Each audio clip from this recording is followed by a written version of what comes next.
बच्चों हम पढ़ रहे हैं कक्षा 10 की गणित की पाठ्य पुस्तक का अध्याय 6 त्रिभुज।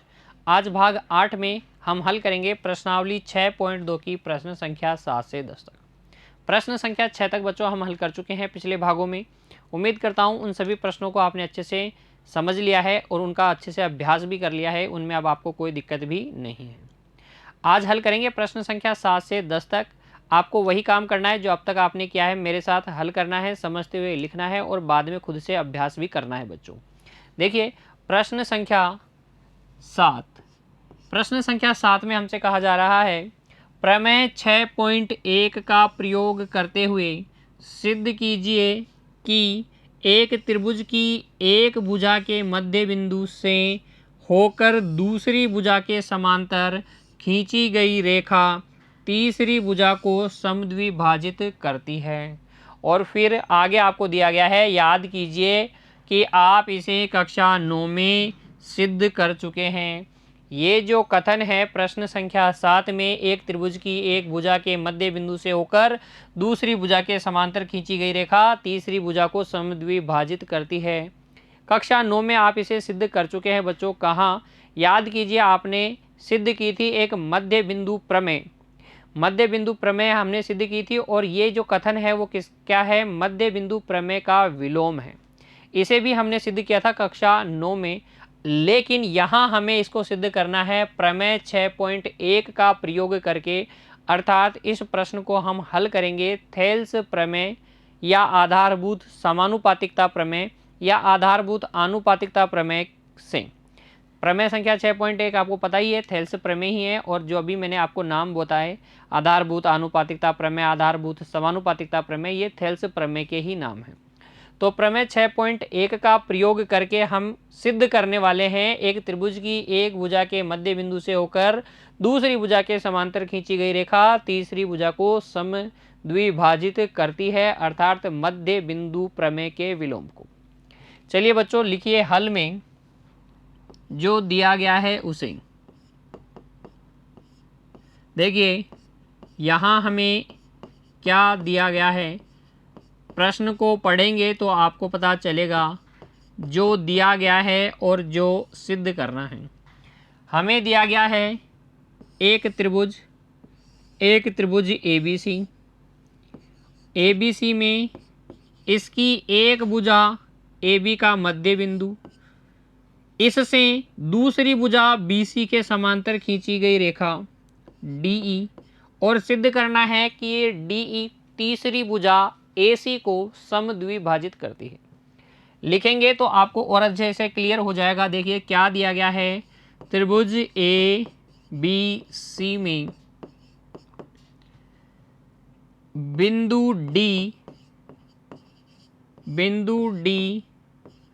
भुजा AB का मध्य बिंदु है,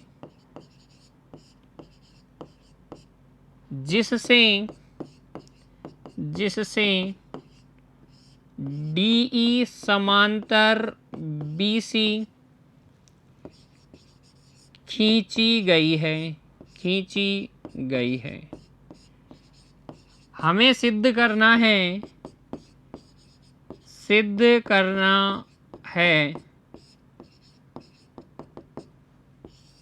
DE भुजा AC को समद्विभाजित करती है। देखिए प्रश्न में आपसे कहा गया था ना, त्रिभुज की एक भुजा के मध्य बिंदु से दूसरी भुजा के समांतर खींची गई रेखा तीसरी भुजा को समद्विभाजित करती है। यही सिद्ध करना था ना थेल्स प्रमेय का प्रयोग करके। तो देखो एक भुजा का मध्य बिंदु कौन सी भुजा? AB, ये तो पहली भुजा हो गई, इसका मध्य बिंदु D।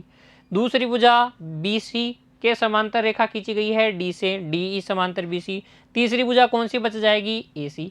भाई AB का मध्य बिंदु ले लिया, BC के समांतर रेखा खींच दी, तो तीसरी भुजा कौन बच गई, AC।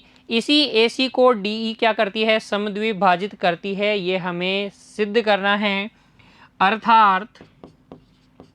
अर्थात बच्चों हमें सिद्ध करना है कि ये जो AE है वो EC के बराबर है। आसानी से सिद्ध कर देंगे। कैसे, देखिए प्रूफ देखिए बच्चों, उपपत्ति देखिए, प्रूफ। त्रिभुज ABC में DE समांतर है किसके, BC के। तो एक भुजा BC के समांतर रेखा खींची गई है, अन्य दो भुजाओं AB और AC को दो भिन्न बिंदुओं पर प्रतिच्छेद भी कर रही है, D और E पर। इसलिए यहाँ हम अप्लाई कर देंगे थेल्स प्रमेय, लिखेंगे थेल्स प्रमेय, या फिर बोले तो प्रमेय 6.1 से हम लिख सकते हैं कि ये जो अनुपात है AD बटे BD बराबर होगा AE बटे EC। थेल्स प्रमेय से हम लिख सकते हैं AD बटे BD बराबर AE बटे EC। कोई दिक्कत नहीं है ना इसमें। इसे कह दीजिए समीकरण संख्या 1। फिर देखिए एक बात और आपको पता है, वो बात क्या है, क्योंकि DAB का मध्य बिंदु है, DAB का मध्य बिंदु है, इसलिए बच्चों देखिए AD जो है BD के बराबर होगा। ये दोनों बराबर होंगे, लिख देंगे AD बराबर होगा BD के, और यहाँ से AD बटे BD आपको मिल जाएगा 1। गुणा में 1 सोच सकते हो, AD बराबर BD गुणा 1, तो यहाँ से ये BD डिनोमिनेटर में चला गया, हर में चला गया, AD बटे BD का मान आ गया 1। ये हो गया समीकरण संख्या 2 बच्चों। फिर देखिए समीकरण 1 व समीकरण 2 से, समीकरण 1 क्या है, AD बटे BD AE बटे EC के बराबर है। समीकरण 2 क्या है, AD बटे BD 1 के बराबर है। तो यहाँ हम लिख सकते हैं AE बटे EC बराबर AD बटे BD बराबर 1। और अगर मैं इन दोनों से देखूं बच्चों तो AE बटे EC बराबर होगा 1 के, और यहाँ से AE बराबर आ जाएगा EC। AE बराबर किसके आ जाएगा, EC के, जो कि क्या है बच्चों हमें सिद्ध करना था। यही तो सिद्ध करना था, AE बराबर EC लिख देंगे। अतः DE भुजा AC को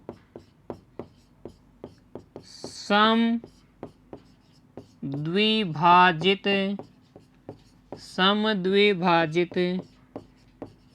करती है। Hence proof. मध्य बिंदु प्रमेय के विलोम को बच्चों हमने सिद्ध कर दिया है थेल्स प्रमेय की सहायता से। एक बार वापस से देखेंगे। प्रश्न में हमें कहा गया था प्रमेय 6.1 थेल्स प्रमेय का प्रयोग करके सिद्ध कीजिए एक त्रिभुज की एक भुजा का मध्य बिंदु ABC, एक भुजा AB का मध्य बिंदु D लिया, इससे दूसरी भुजा BC के समांतर खींची गई रेखा DE तीसरी भुजा AC को समद्विभाजित करती है। ये दोनों बराबर करने थे, तो हमने क्या किया, दिया गया है लिख लिया, सिद्ध करना लिख दिया। त्रिभुज ABC में क्योंकि DE समांतर BC खींची गई है, इसलिए थेल्स प्रमेय से AD बटे BD का मान AE बटे EC के बराबर होगा। अब क्योंकि D क्या है, मध्य बिंदु है, इसलिए AD बटे BD क्या आएगा, ये दोनों बराबर हैं, और दोनों बराबर है तो इन दोनों का अनुपात क्या आएगा, 1 आएगा। समीकरण 1 और 2 से हमें मिल गया AE बटे EC बराबर किसके, 1 के, वहाँ से AE बराबर EC मिल गया, और जैसे ही AE बराबर EC मिला, आपने कह दिया कि जो DE है वो AC को दो समान भागों में विभाजित कर रही है, अर्थात समद्विभाजित कर रही है। बच्चों समझ में आ गया? बढ़िए प्रश्न संख्या 8 की ओर। देखिए प्रश्न संख्या 8, इसमें हमसे कहा गया है प्रमेय 6.2 का प्रयोग करते हुए सिद्ध कीजिए कि एक त्रिभुज की किन्हीं दो भुजाओं के मध्य बिंदुओं को मिलाने वाली रेखा तीसरी भुजा के समांतर होती है। इसमें भी आपसे कहा गया है, कक्षा 9 में आप ऐसा कर चुके हैं। बिल्कुल ये कथन किसका है बच्चों? मध्य बिंदु प्रमेय का है। प्रश्न संख्या 7 में हमने सिद्ध किया था मध्य बिंदु प्रमेय का विलोम, और 8 में हमें सिद्ध करना है मध्य बिंदु प्रमेय को किस प्रमेय की सहायता से? प्रमेय 6.2 की सहायता से, अर्थात थेल्स प्रमेय के विलोम की सहायता से हमें सिद्ध करनी है मध्य बिंदु प्रमेय को। देखिए मध्य बिंदु प्रमेय आपको मैं एक बार फिर से बता देता हूँ, प्रश्न में तो आपको दी ही गई है। मध्य बिंदु प्रमेय में हमसे क्या कहा जाता है? त्रिभुज की दो भुजाएं ले लीजिए, एक ले लीजिए AB, इसका मध्य बिंदु D है, दूसरी भुजा है AC, इसका मध्य बिंदु E है। तो इन दोनों मध्य बिंदुओं को मिलाने वाली रेखा ये DE जो होती है वो इसकी तीसरी भुजा BC के समांतर होती है, और DE जो है तीसरी भुजा की आधी भी होती है। ये है मध्य बिंदु प्रमेय। त्रिभुज की किन्हीं भी दो भुजाओं के मध्य बिंदु को मिलाने वाला रेखाखंड तीसरी भुजा के समांतर होगा तथा इसका आधा होगा। कक्षा 9 में बच्चों हमने इसे सिद्ध किया है। यहाँ हमें केवल समांतर तक सिद्ध करना है प्रश्न संख्या 8 में, वो भी थेल्स प्रमेय के विलोम की सहायता से। आइए सिद्ध करते हैं। देखिए प्रश्न संख्या 8 के हल में लिखिए पहले तो जो प्रश्न में दिया गया है। हमें क्या दिया गया है बच्चों? देखिए हमें दिया गया है एक त्रिभुज ABC, इसकी दो भुजाओं AB और AC के मध्य बिंदु D और E, और हमें सिद्ध करना है ये D और E को मिलाने वाला रेखाखंड तीसरी भुजा BC के समांतर होगा। देखिए दिया गया है, में लिखिए त्रिभुज ABC में बिंदु D तथा E क्रमशः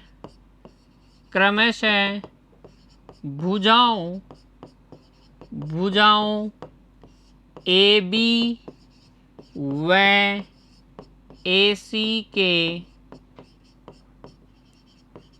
मध्य बिंदु हैं। ये हमें दिया गया है और सिद्ध करना है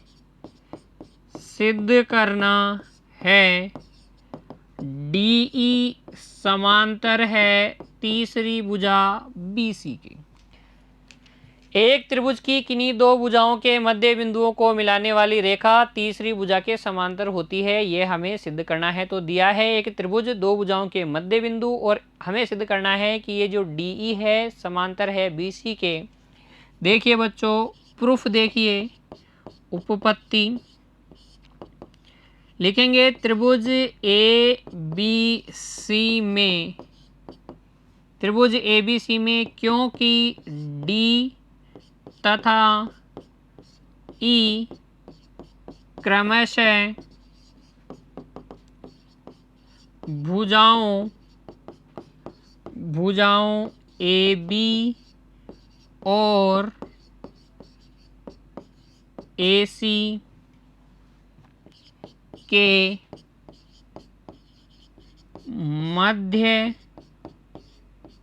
मध्य बिंदु हैं।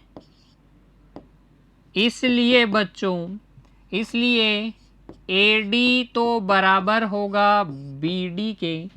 मध्य बिंदु हैं तो ये दोनों भाग इसके बराबर होंगे, अर्थात यहाँ से AD बटे BD का मान आ जाएगा 1। दोनों बराबर हैं तो AD बटे BD कितना आ जाएगा 1, समीकरण संख्या 1। तथा क्योंकि E भी मध्य बिंदु है AC का, इसलिए AE किसके बराबर होगा EC के।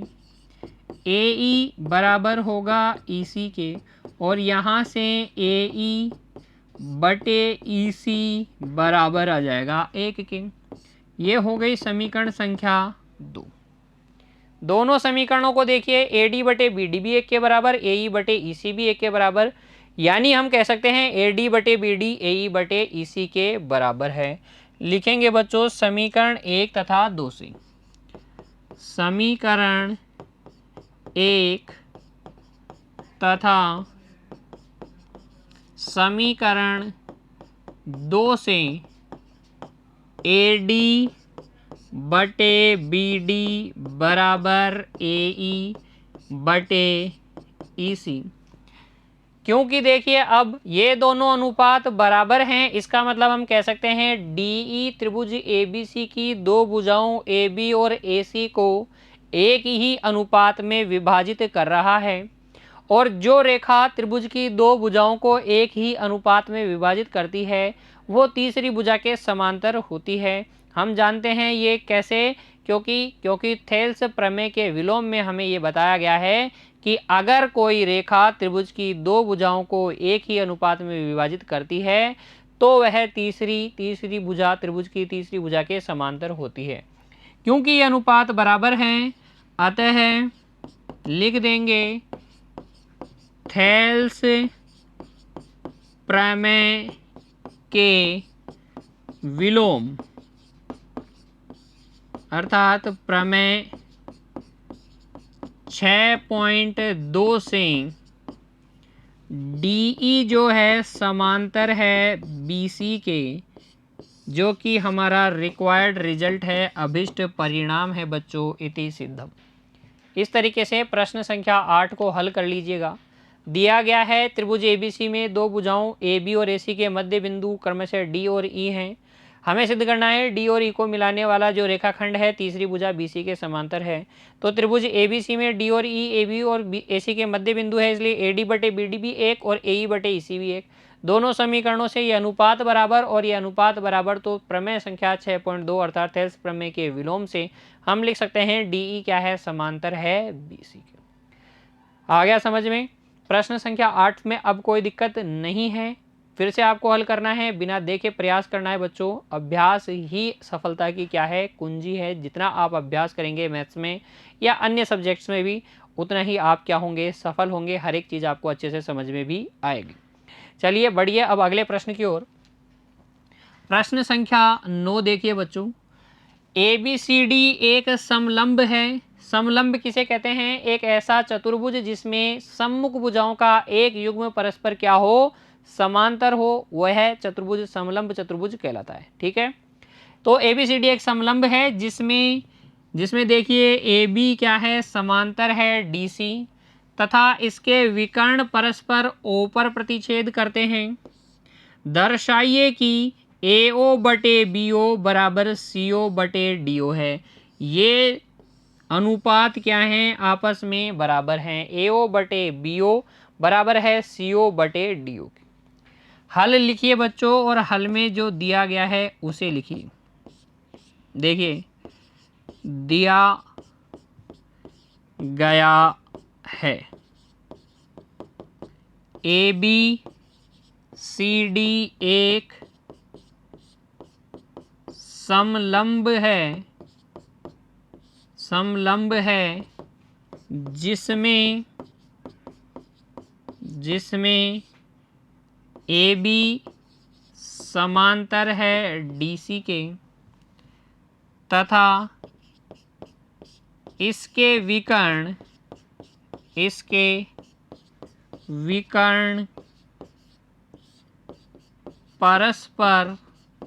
परस्पर बिंदु O पर प्रतिच्छेद करते हैं। विकर्ण कहाँ प्रतिच्छेद करते हैं, बिंदु O पर प्रतिच्छेद करते हैं।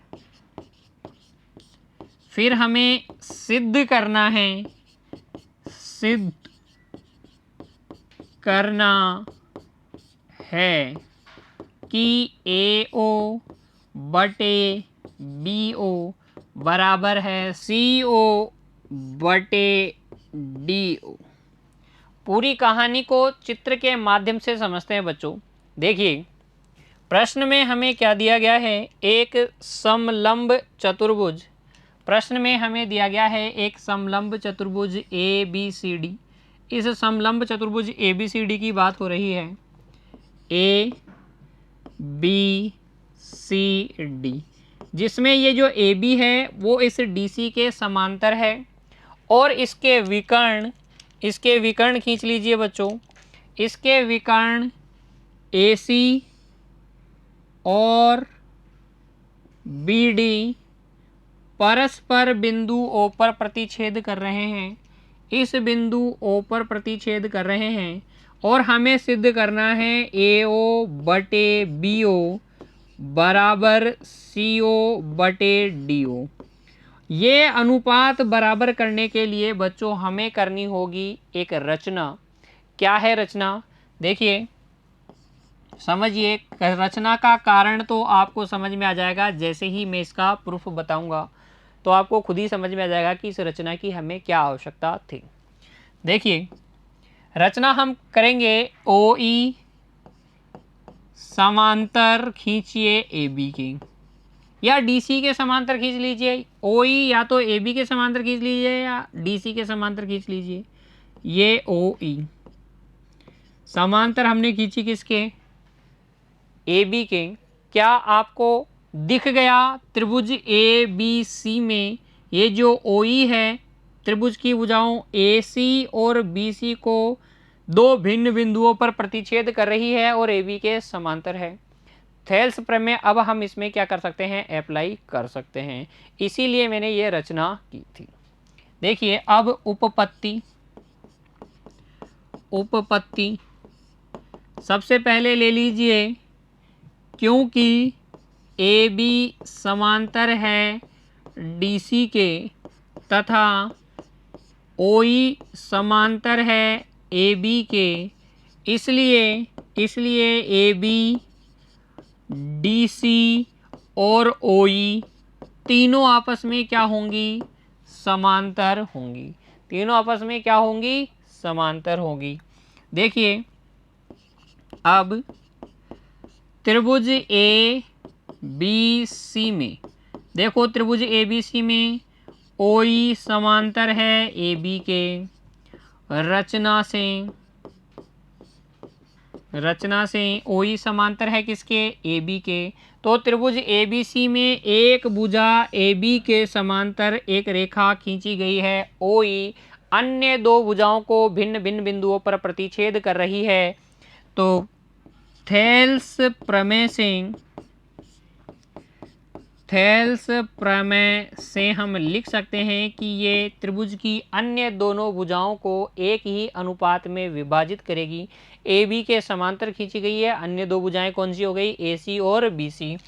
तो ये अनुपात हो जाएगा AO बटे CO बराबर, AO लिया है, AO बटे CO लिया है, तो इधर से क्या लेंगे, BE बटे EC, BE बटे EC।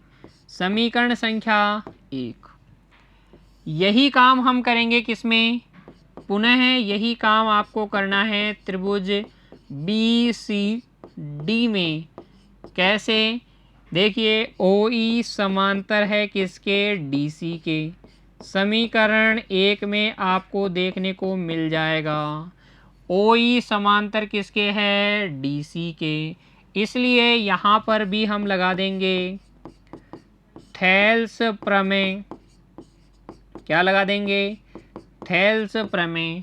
और थेल्स प्रमेय से अनुपात बराबर होंगे किसके, देखिए ये त्रिभुज है, ये समांतर रेखा खींची गई है, दो भुजाएं ये है ABD और ये है BC, एक ही अनुपात में विभाजित होगी। BO बटे DO किसके बराबर होगा, बीई बटे ईसी के, बीई बटे ईसी के बराबर होगा समीकरण संख्या 2। समीकरण 1 और 2 को देखिए, बीई बटे ईसी, बीई बटे ईसी, यहाँ बीई बटे ईसी एओ बटे सीओ के बराबर है, यहाँ बीई बटे ईसी बीओ बटे डीओ के बराबर है। तो समीकरण 1 और 2 से हम लिख सकते हैं एओ बटे सीओ किसके बराबर होगा, बीओ बटे डीओ के। देखिए लिखेंगे समीकरण 1 व समीकरण 2 से एओ बटे सीओ बराबर है बीओ बटे डीओ के। वज्र गुणा कर लीजिए, आपको मिल जाएगा एओ गुणा डीओ बराबर बीओ गुणा सीओ। ये बीओ को इधर ले आइए तो हो जाएगा एओ बटे बीओ बराबर सीओ इधर अपनी जगह, डीओ को उधर पक्षांतरित कर देंगे तो हर में चला जाएगा। और यही हमारा क्या है, अभिष्ट परिणाम है बच्चों। एओ बटे बीओ किसके बराबर हो जाएगा, सीओ बटे डीओ के। आसानी से दिया गया है ए बी सी डी एक समलंब है जिसमें ए बी समांतर है डी सी के और विकर्ण परस्पर बिंदु ओ पर प्रतिच्छेद कर रहे हैं। एओ बटे बीओ सीओ बटे डीओ के बराबर प्रूफ करना था। आपने एक रचना कर ली ओई समांतर ए बी, क्योंकि अनुपात बराबर करने हैं तो हम अप्लाई करेंगे थेल्स प्रमेय, और थेल्स प्रमेय तभी अप्लाई होगी जब त्रिभुज में एक भुजा के समांतर हमारे पास एक ऐसी रेखा हो जो अन्य दो भुजाओं को भिन्न भिन्न बिंदुओं पर काटे। तो हमने बिंदु ओ से एक रेखा ओई की रचना कर ली। ओई की रचना इस प्रकार से कर ली कि ए बी के क्या है, वो समांतर है। ओई समांतर है ए बी ओई और ए बी समांतर है डी सी के। इसका मतलब ए बी डी सी और ओई तीनों परस्पर क्या हैं, समांतर हैं। त्रिभुज ए बी सी में थेल्स प्रमेय लगाए, समीकरण संख्या 1। त्रिभुज बी सी डी में थेल्स प्रमेय लगाएंगे, समीकरण संख्या 2। 1 और 2 से हमें मिल जाएगा एओ बटे सीओ बराबर बीओ बटे डीओ के। रीअरेंज कर लेंगे, पुनर्व्यवस्थित कर लेंगे तो एओ बटे बीओ बराबर आ जाएगा सीओ बटे डीओ के। प्रश्न संख्या 9 और इसका हल आपको अच्छे से समझ में आना चाहिए। पुनः अभ्यास करना है, बार बार अभ्यास करना है बच्चों। समलंब वाले प्रश्नों का एग्जाम की दृष्टि से बहुत इंपॉर्टेंट है, क्योंकि कई बार ऐसे प्रश्न आपको बोर्ड एग्जाम में पूछे जा चुके हैं। चलिए अब अगला प्रश्न करते हैं। GBQ goodbye 6.2 question. आखिरी प्रश्न है, प्रश्न संख्या 10। और देखिए ध्यान से पढ़ेंगे, अटेंटिव रहना है, एनर्जी लॉस्ट नहीं करनी है। ज़्यादा प्रश्न अभी तक हमने हल भी नहीं किए हैं, हर एक प्रश्न को ढंग से समझना है बच्चों और आपको नोट करना है, आलस्य नहीं दिखाना है। आखिरी प्रश्न है तो सुस्त नहीं बनना है। देखिए, एक चतुर्भुज ABCD के विकर्ण परस्पर बिंदु O पर प्रतिच्छेद इस प्रकार प्रतिच्छेद करते हैं कि AO बटे BO CO बटे DO के बराबर है। दर्शाइए कि ABCD एक समलंब है। क्या ये प्रश्न संख्या 9 का विलोम है क्या? तो प्रश्न संख्या 9 का विलोम है और समलंब वाला प्रश्न है। एग्जाम में कई बार पूछा जा चुका है। केयरफुली ध्यान से समझकर नोट करना है, बाद में खुद से अभ्यास करना है बच्चों। देखिए प्रश्न संख्या 10 को हल करते हैं, लिखते हैं। हल में दिया गया है उसे दिया गया है, क्या दिया गया है? चतुर्भुज ABCD के विकर्ण AC तथा BD परस्पर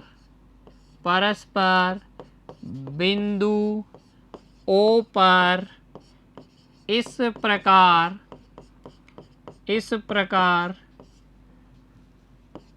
प्रतिच्छेद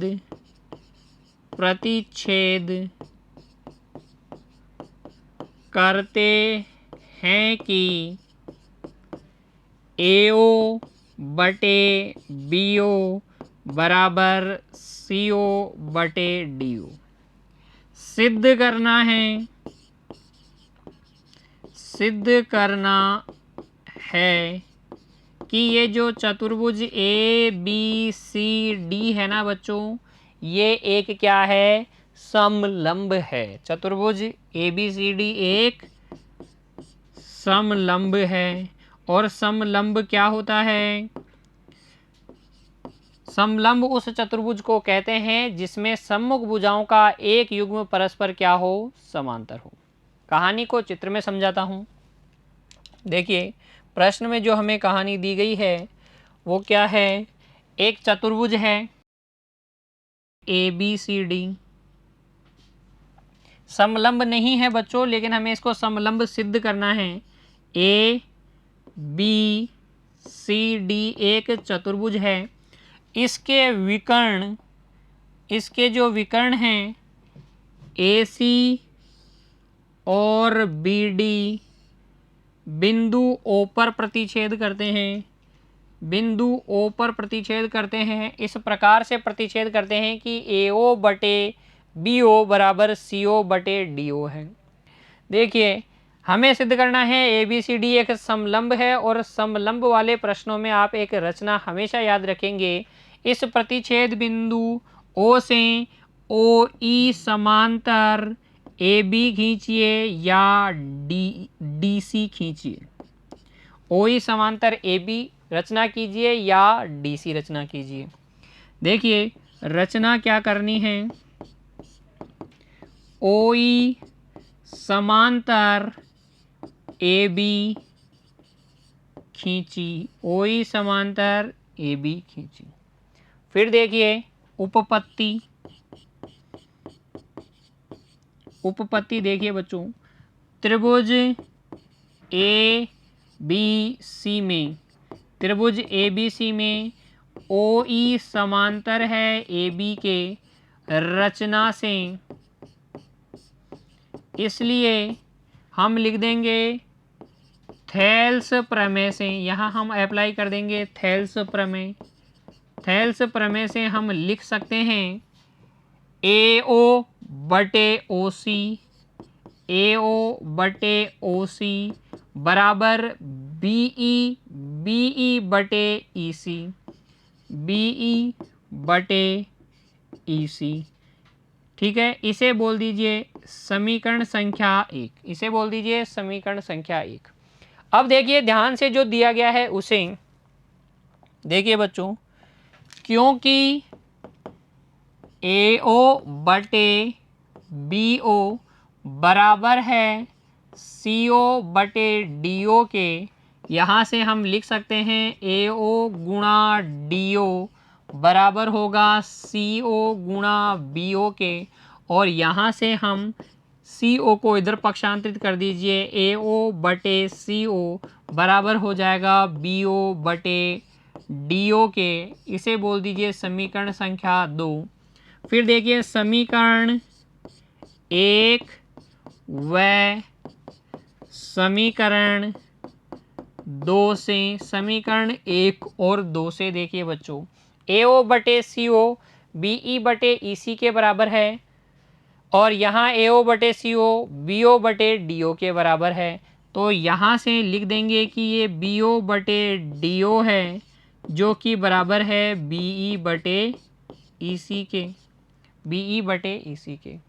यहाँ से हम लिख सकते हैं त्रिभुज बी सी डी में, देखो क्योंकि ये अनुपात बराबर है बी ओ बटे डी ओ, बी ओ बटे डी ओ बी ई बटे ई सी के, तो इस त्रिभुज में ये ओ ई जो है इसकी दो भुजाओं बी डी और बी सी को एक ही अनुपात में विभाजित कर रही है। तो लिख देंगे त्रिभुज बी सी डी में ओ ई इसकी दो भुजाओं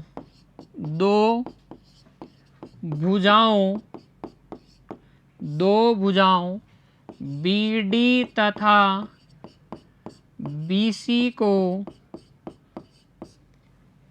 एक ही अनुपात में विभाजित कर रही है।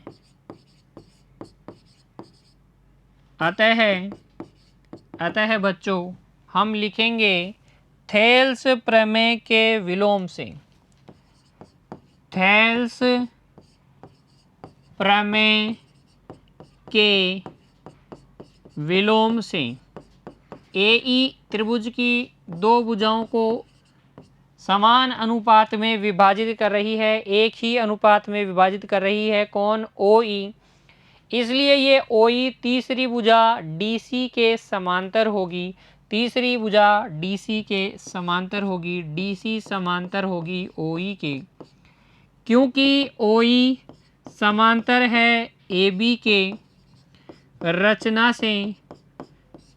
इसलिए देखो OE समांतर है DC के और OE समांतर है AB के, इसका मतलब AB समांतर है DC के। और चतुर्भुज ABCD में अगर AB समांतर है DC के, भुजाओं का एक युग्म, सम्मुख भुजाओं का एक युग्म समांतर है, इसलिए ABCD क्या हो गया बच्चों? एक समलंब हो गया। लिख देंगे ABCD एक समलंब है, जो कि हमें सिद्ध करना था, हैंस प्रूफ। वापस से देखेंगे प्रश्न संख्या 10 को। क्या दिया गया है? ABCD के विकर्ण जो हैं परस्पर बिंदु O पर इस प्रकार प्रतिच्छेद कर रहे हैं कि AO बटे BO CO बटे DO के बराबर है। सिद्ध करना है कि ABCD एक समलंब है, तो हमने उसके लिए रचना कर ली OE समांतर AB। उपपत्ति में लिखेंगे हम त्रिभुज ABC में OE समांतर है AB के, इसलिए थेल्स प्रमेय से AO बटे OC बराबर है BE बटे EC के। जो हमें दिया गया है वहां से भी हम AO बटे OC निकाल सकते हैं। इस OC को इधर पक्षांतरित कर दें तो निकाला AO बटे CO, तो हमारे पास आ गया BO बटे DO। ठीक है, AO बटे CO का ये मान और ये मान दोनों को बराबर कर दीजिए। ये अनुपात बराबर आते ही आप कह दीजिए थेल्स प्रमेय के विलोम से OE समांतर है DC के। अब OE तो AB के भी समांतर थी रचना से, तो DC और AB परस्पर क्या हो गई? समांतर हो गए, इसलिए ABCD क्या हो गया बच्चों? एक समलंब हो गया। प्रश्न संख्या 7 से 10 तक आज हमने हल किए। उम्मीद करता हूँ आपने मेरे साथ हल किए हैं। किसी बच्चे ने अगर सिर्फ देखा है बच्चों, हल नहीं किए हैं, तो वह अभी हल करे, फिर बाद में बिना देखे खुद से और प्रयास करना है। जितना आप अभ्यास करेंगे उतना अच्छा आपको समझ में आएगा। ठीक है, मिलते हैं अगली कक्षा में। तब तक के लिए आप प्रयास करते रहिए, पढ़ते रहिए बच्चों, खुश रहिए। धन्यवाद।